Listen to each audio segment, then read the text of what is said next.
Se hai clandestinas é porque hai censura. É porque hai discursos que non se poden dicir. Logo non existe a liberdade de expresión. Sí? Se se autocensuran, hai censores. Claro, dis ti, claro, é que o censor non é aquel que, non sei, que che revisou o libro. É que é peor, é que é aquel que non cho publicou. Sí?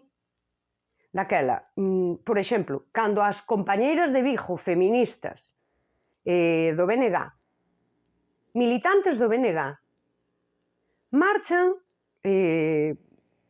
nas manifestacións abolicionistas, no bloque abolicionista, ábrenselle expedientes internos. Xa tes a censura. É como, mirad o que lle fixemos a estas.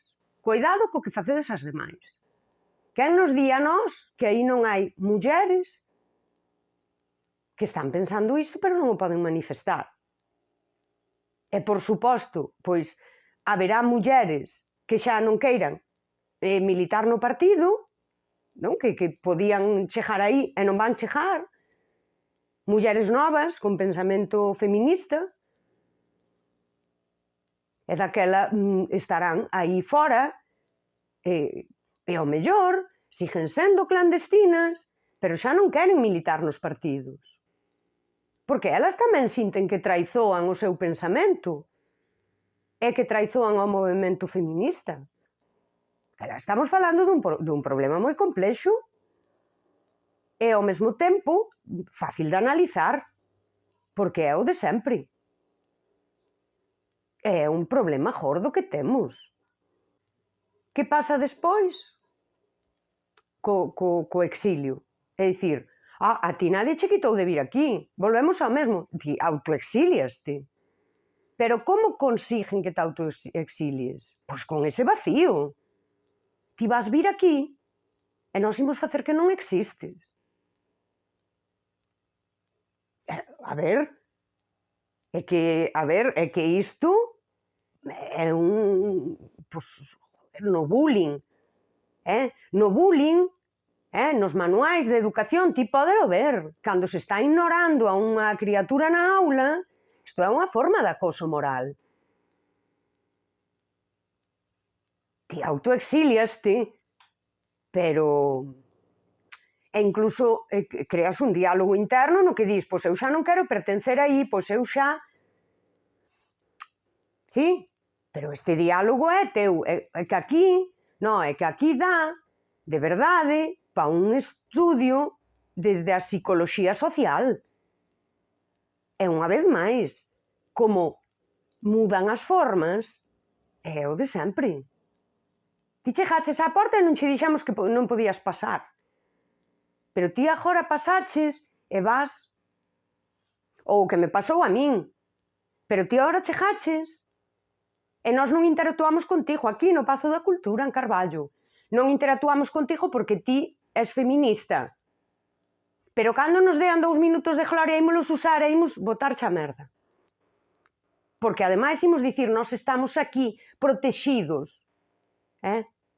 Protegidos pola sociedade. E aí é onde digo eu, queresme falar a min de disidencia? Estánme dando a min un micrófono, un altavoz, un escenario para eu dicir, eu son feminista, eu penso estas cousas. Daquela vivimos nunha sociedade onde hai unha censura. E que nos autocensuremos e que nos autoexiliemos,